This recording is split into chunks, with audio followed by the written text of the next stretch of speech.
I like to go for long walks. Walks that cleanse the lungs and cleanse the spirit. This walk, though, has particular meaning for me, and it's a pilgrimage I make every year at this time.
I can remember every detail of my wife's appearance, even though she's been gone for nearly 10 years. I remember how her cheekbones would rise when she smiled. I remember her long, raven black hair flowing down her back like a shiny waterfall. I also remember how she looked without hair.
She was still beautiful, and she could still smile, but not as often as she used to. The sickness came and went quickly enough, but when it went, it took her with it. I was only 31 years old at the time. She, 33. Our daughter, Emily, had only recently turned 6.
It's hard enough for a parent to raise a young child on their own, doubly so when the child is of the opposite gender. Yet that's precisely the predicament I found myself in when Cassandra died.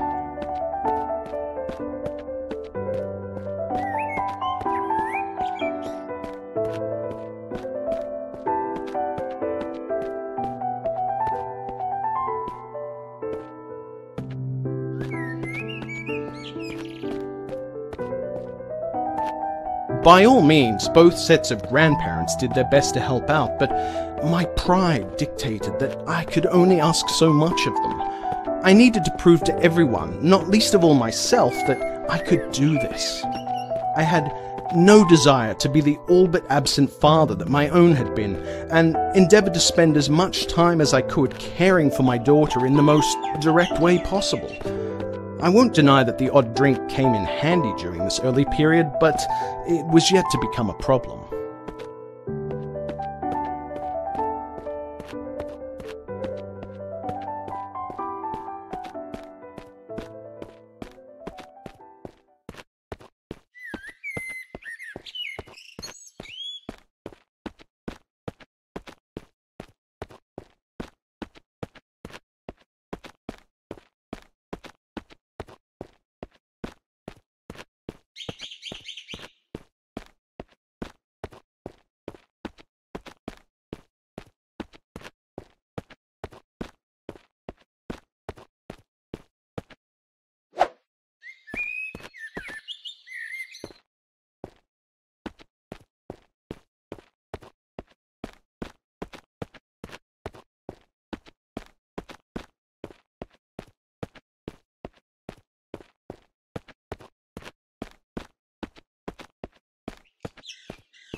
Much greater challenges in the early days were the ones that people would think almost trivial. Ensuring my daughter was safe when she used public restrooms and that she cleaned herself properly when she was in the bathtub. Responsibilities that would normally fall upon the female parent, when there is one. Emily was still very young at the time, of course, but old enough to feel awkward that her father was checking in on her during her more private moments. There's no denying that the presence of a woman would have alleviated much of the burden cast suddenly upon both of our lives.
It's not like I didn't try to meet other women after Cassandra's passing.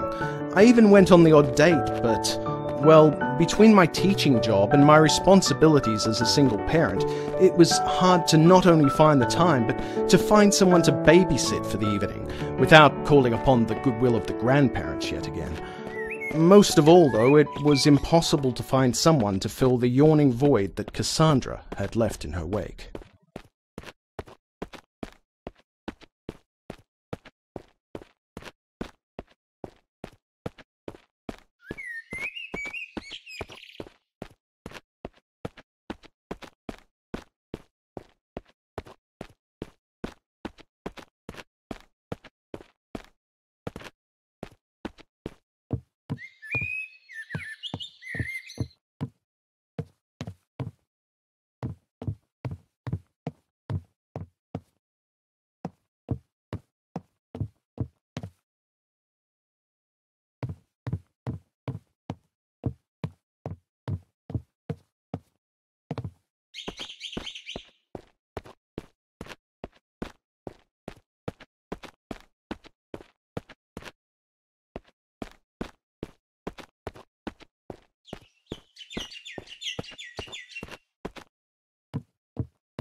I never asked you to be alone, my sweet. You'd have had my blessing if you had found someone else. All I would have asked is that she be a good mother to Emily.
Ah, yes, I remember this evening.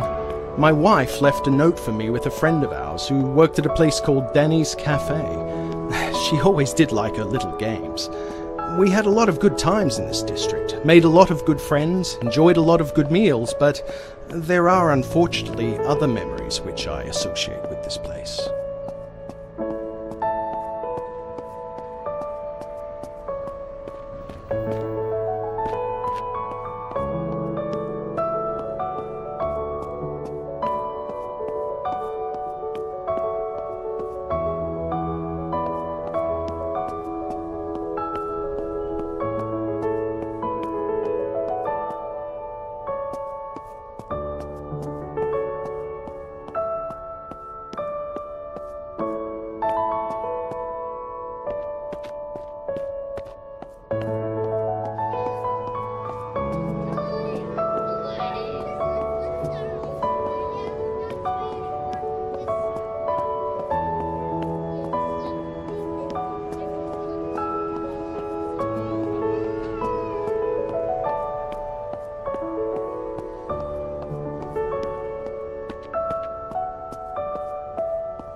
The note says, "Dearest, come meet me at O'Doyle's at 6:30.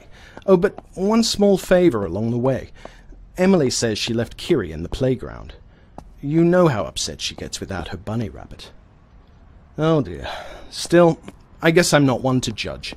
I've been known to get a bit negligent from time to time myself.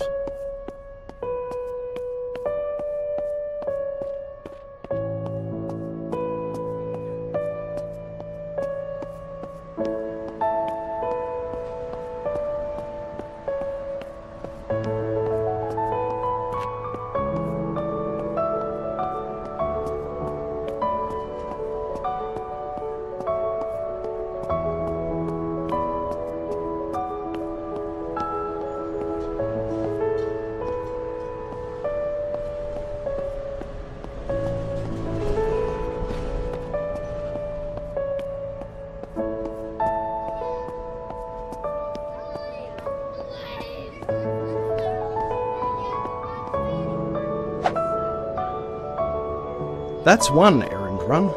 Next stop, O'Doyle's.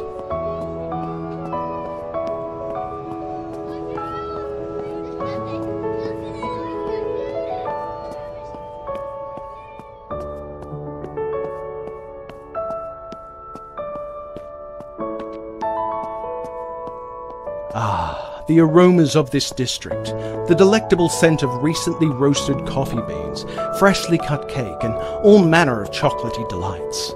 Truly a gastronome's paradise.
The last time Cassandra asked me to meet her here at night, it was to tell me she was pregnant. I wonder what the big news will be this time.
Somehow, teaching children of early high school age had done little to prepare me for the task of raising a child not many years younger.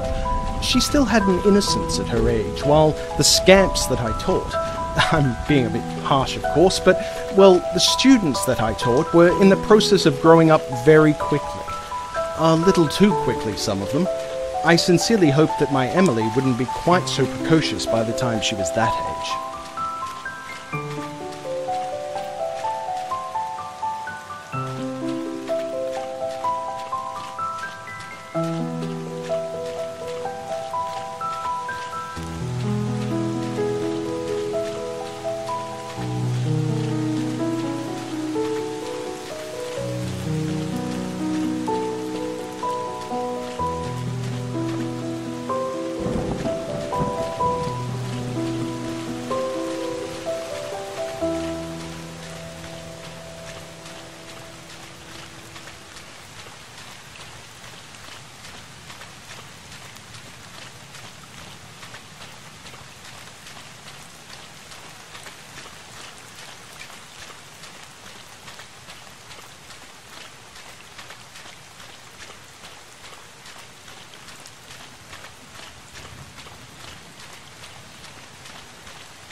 I enjoyed taking my daughter on short trips, well away from the city. I didn't want her knowing nothing but schools and streets, which my own life almost seemed to consist of. I figured that she needed to breathe a bit of nature every once in a while, enjoy a bit of fresh air. It's one thing to civilize a child, but another to deny them their childhood altogether. We both seemed to like the beach especially.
Emily loved the water. In another life, I believe she could have easily been a fish. Sometimes I even called her my little mermaid. She loved the sand too, and liked to build things with it. One day, I helped her make a fairy tale castle and cast her, only in her mind of course, as a kind of mermaid Rapunzel, trapped in a tower far beneath the water, her long hair flowing with the whims of the waves.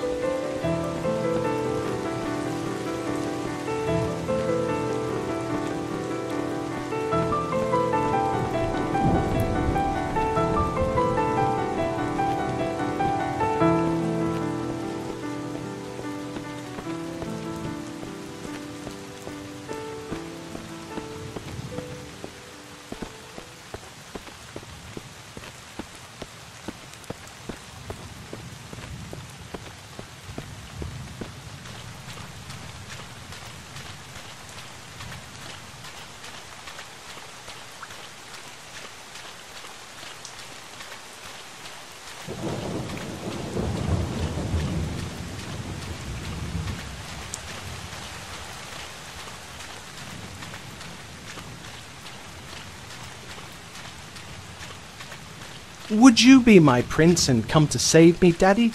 she asked. "No, sweetie, that will be another man. We just don't know who yet. But one day your prince will come."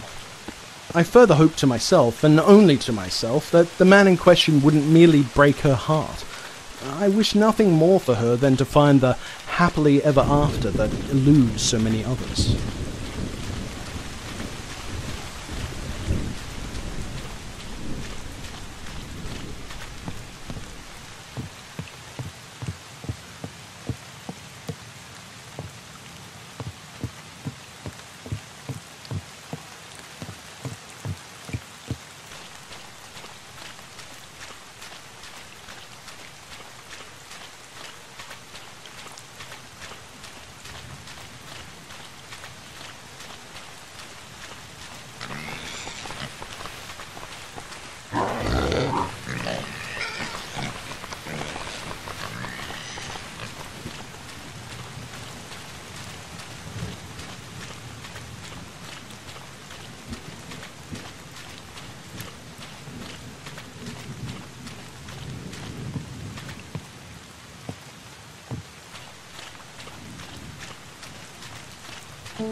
For a brief time, when Emily was 7 years old, I managed to get involved with another woman for all of 6 months.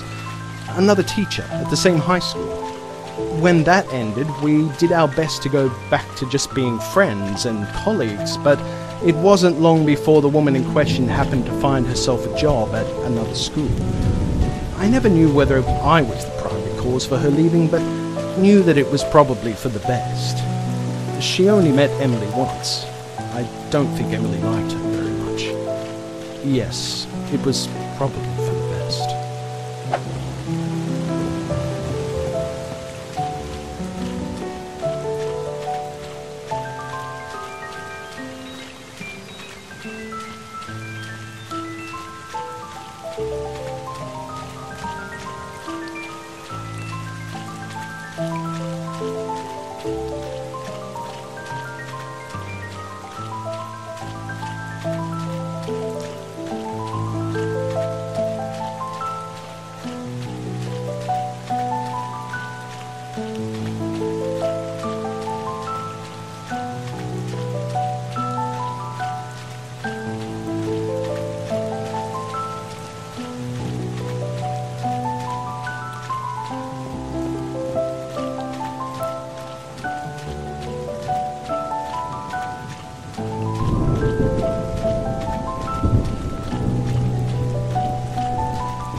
I know you always acted with Emily's best interests at heart, and mine when I was alive. You were a good husband, and a good father. Nobody's perfect.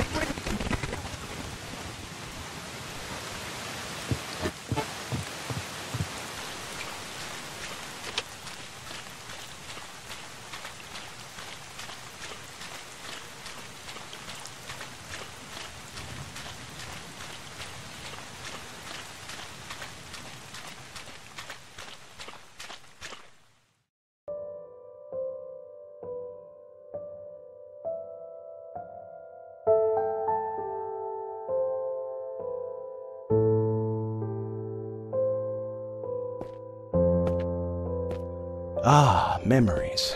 My wife and I used to come to this place to mess about, before we were actually husband and wife, of course. Her parents were a bit on the religious side, and, well, I'm not sure my parents would have appreciated us getting up to mischief in their house either. It wasn't glamorous, but at least we knew we could be alone here.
There was that one time, of course, when we were interrupted by the squatter.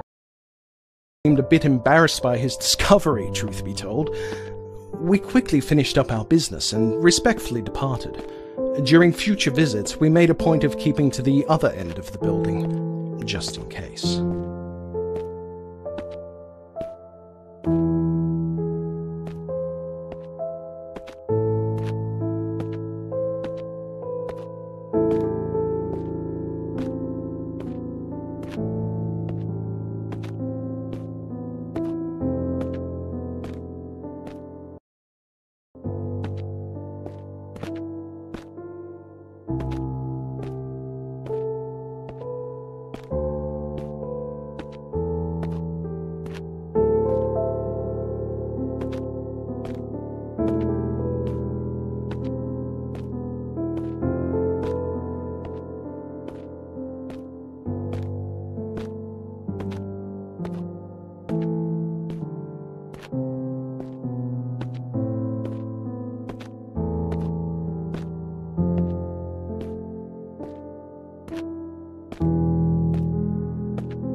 Eventually, the place was condemned and torn down.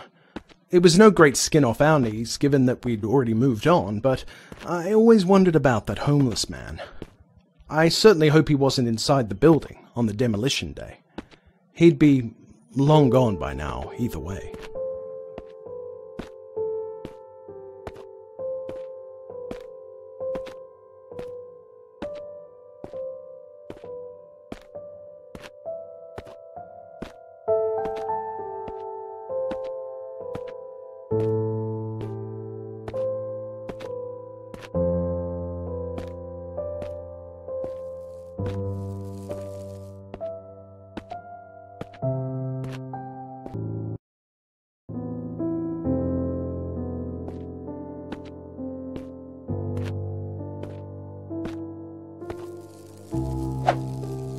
Ah, that's right.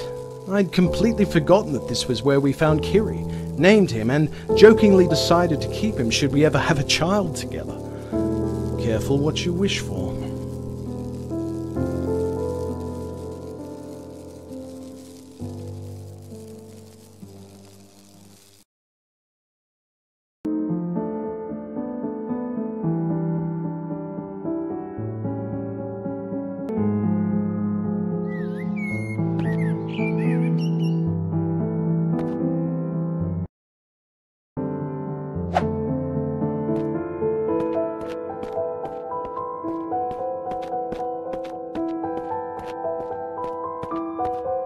There was one resounding consequence to the breakup with the other teacher. Shortly afterwards, my drinking started to spiral out of control.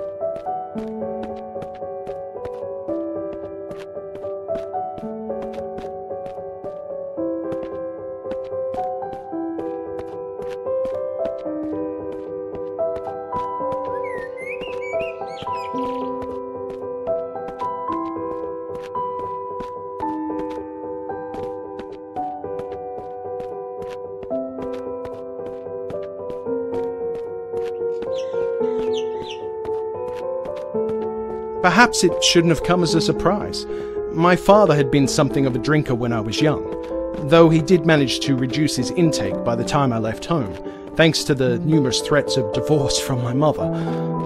The irony wasn't lost on me. My father partially conquered his alcoholism to keep a woman in his life, while losing 2 women in my own only drew me closer to the demon drink.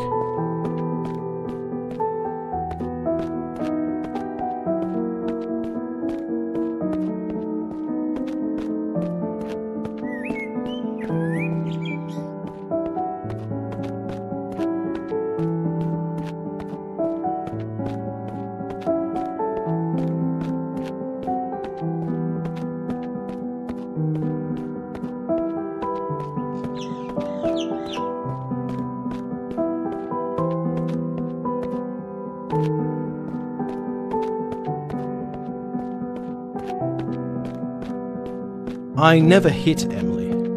Not before the drink and not after. It just didn't affect me that way. Alcohol didn't make me violent, it made me negligent.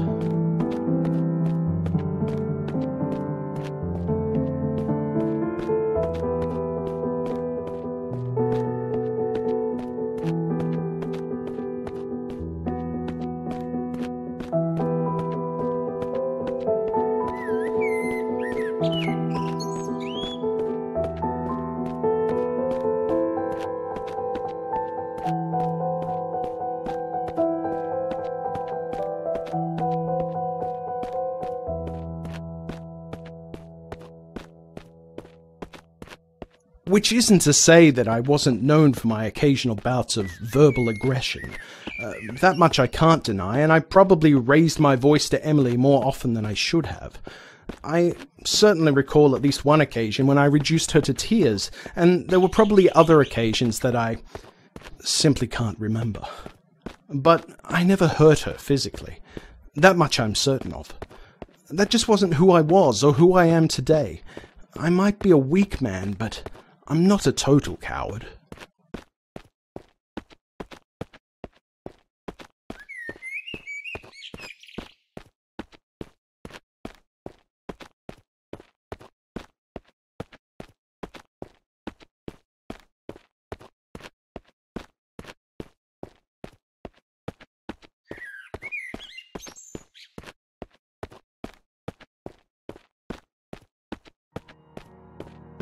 At first, my work wasn't affected, at least not noticeably.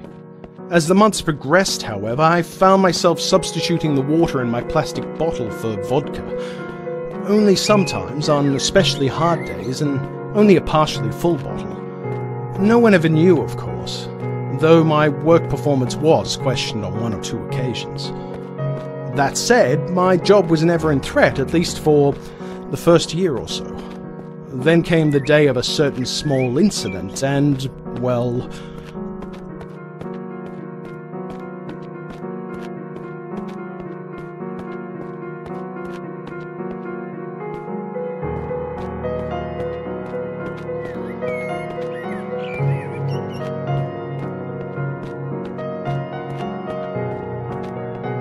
I wasn't violent towards the boy. Again, that just wasn't my style, sober or otherwise.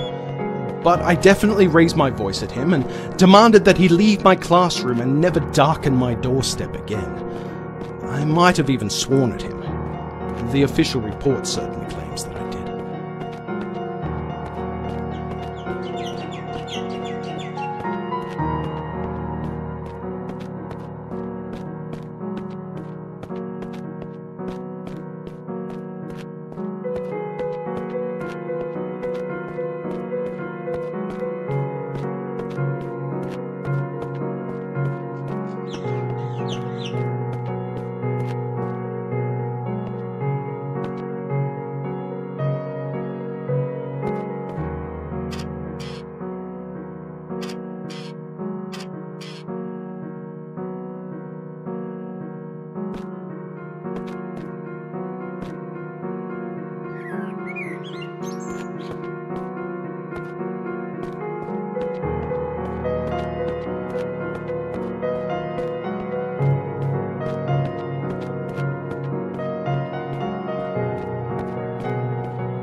What can I say? His disruptive behaviour was difficult enough to tolerate, even when I was in a fitter state to endure such nonsense. But things were starting to deteriorate in my life generally, to the point where Emily's grandparents were starting to intervene a little, and I guess I took my frustrations out on him rather than her.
There's no denying that boy deserved my wrath more than my daughter. I was put on suspension since I hardly had a history of these things. I'd been a good worker up to that point, I honestly had. Go sort yourself out, they said. I had every intention of doing just that.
Darling, you can't keep blaming yourself for what happened. Not to me, and to me.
I always tried to make holidays a thing in our little family unit, for the short time such a unit existed. I was more of a summery person, while my wife adored the snow. Perhaps it was her Russian roots.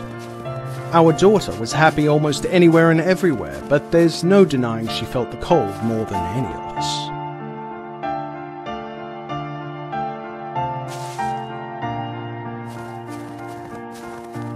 Daddy, Kiri's shivering. He needs more fire. We all knew, of course, that she was referring to herself and not the rabbit, but if that was her way of appearing courageous, we were willing to go along with it. I rugged up and left the two ladies in the log cabin in search of wood to feed the fireplace.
6 years.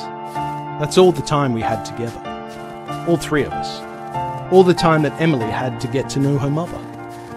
"Daddy, when will Mummy be coming home?" she asked, the day after Cassandra died.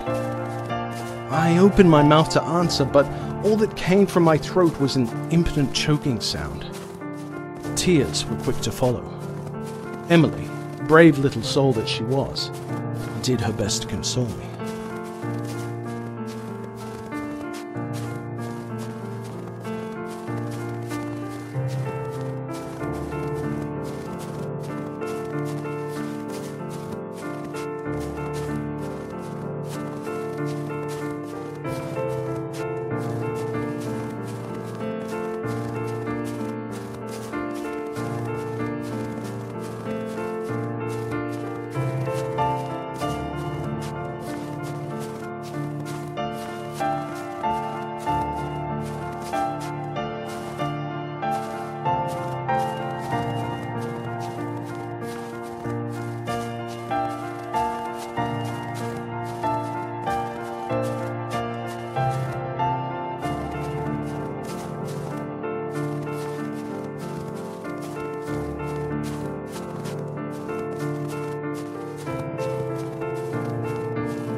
In the end, it was a children's book that helped Emily to fully comprehend what had happened to her mother. So the mummy deer got sick and there was nothing the other deers could do to help her? That's right, sweetie. We all have to pass on sooner or later. Your mother's time just came sooner than we expected. It was in that moment that I understood why families bought pets with short life expectancies, like goldfish and guinea pigs. Emily had little concept of death up until that point.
Ah, that should be enough wood for now. Time to head back to the cabin. I'm sure those two must be freezing by now. Could happily bear to get a bit warmer myself. Beaches are certainly more my speed, I'd say.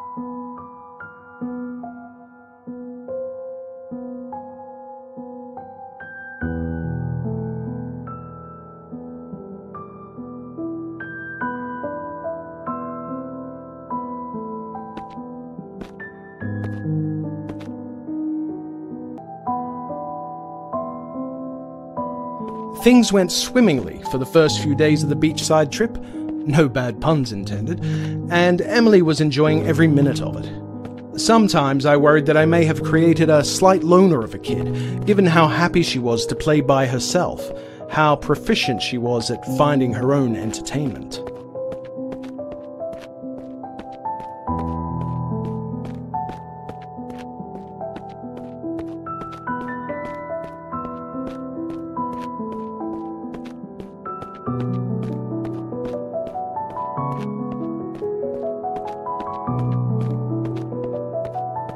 This isn't to say that there weren't other children at the retreat with whom she was willing to briefly associate, but she didn't seem overly fussed if their parents had to take them home that same evening. She was happy either way. I guess I shouldn't have been surprised, given that she was an only child, and that she was no stranger to the idea that people might temporarily inhabit her life, only to depart shortly afterward. Perhaps I'd raised her a little too well in that department.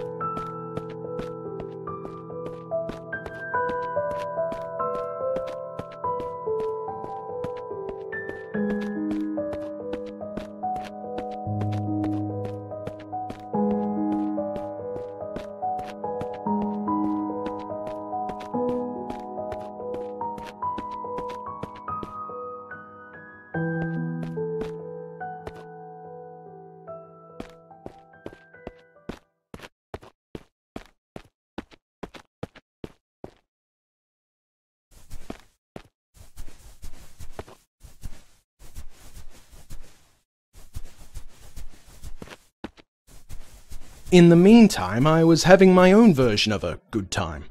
Freed from the shackles of a more polite existence, I found little reason not to drink the days away, and the nights even more so. I know that wasn't the plan, but anyway. I met some new friends, and even made the acquaintance of a very lovely, very single woman 5 years my junior. A woman so charming that even Emily seemed to take a slight shine to her. Things were definitely looking up. Then came the day of the tragedy.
In the early evening, 2 days after meeting the woman, I was enjoying her company and that of some fellow adults, while my daughter enjoyed the water mere meters away from us. I say mere meters, but she must have started to drift further out without my noticing. A fact hardly surprising, given that my advanced state of inebriation limited my focus to one subject at a time, at best. And given that the woman was the greater novelty of the moment, she was the one stealing the bulk of my attention at the time. This attention was quickly divided, however, when I heard my daughter scream.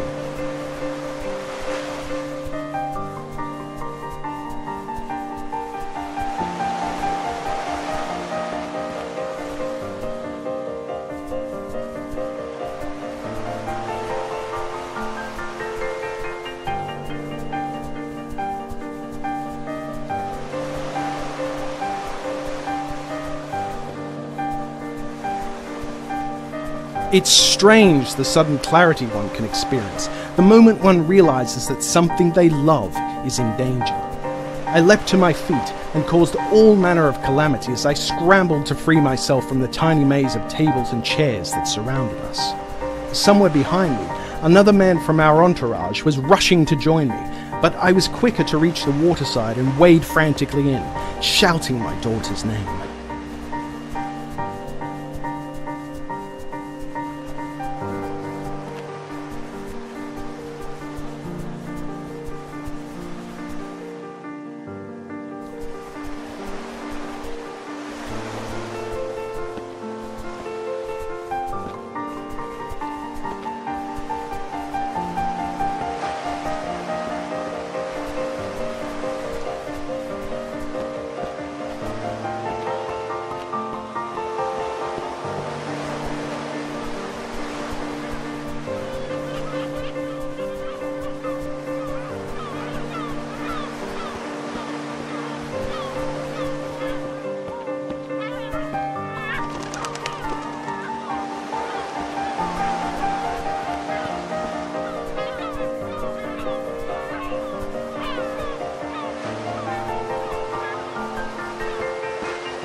I couldn't actually see her at first, then glimpses only of her hands and arms as they flailed above the water.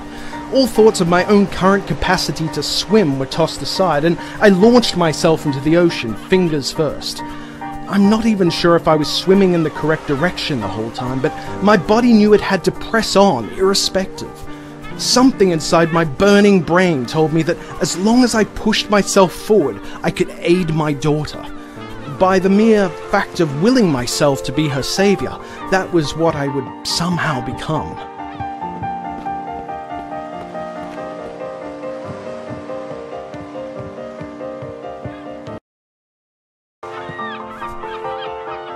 Her body was never found. Mine somehow made its way back to the beach before collapsing, face down, so I'm told, into unconsciousness.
I cannot say with any confidence whether I could have saved Emily, sober or not. But I blame the drink nonetheless. And most of all, I blame myself. Who am I kidding? A bottle can't be blamed for its actions any more than a rifle can be. It was my weakness, my fault, and my fault alone that I became a man so wretched that he failed to notice his own daughter struggling with the evening tide. My last-minute delusions of heroism count for nothing. I simply was not there for my only child when she needed me the most.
Can I tell myself I was a good father?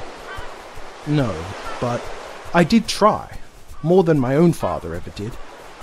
That said, the acorn doesn't fall far from the tree, and I can't deny the blood that runs through my veins.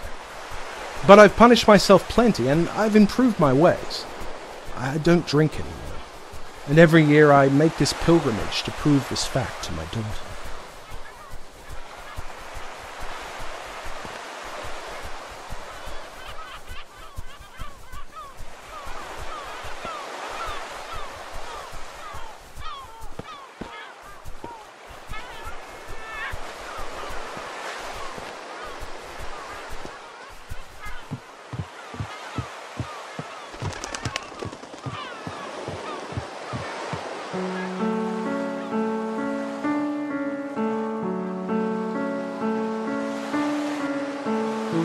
I've another dozen unopened bottles where that came from, so my penance is far from over. I'm slowly learning to forgive myself, and I can only ask you, Emily, to forgive me also. You were the most vivid reminder I had left of your mother, and now that you're both gone, well, let's just say that I keep to myself these days. It's better that way. All that I can do is be the best teacher that I can and give other people's children the best opportunities that life has to offer them. I'm so sorry I couldn't do that for you. Farewell, my little mermaid. Sleep peacefully. Daddy loves you.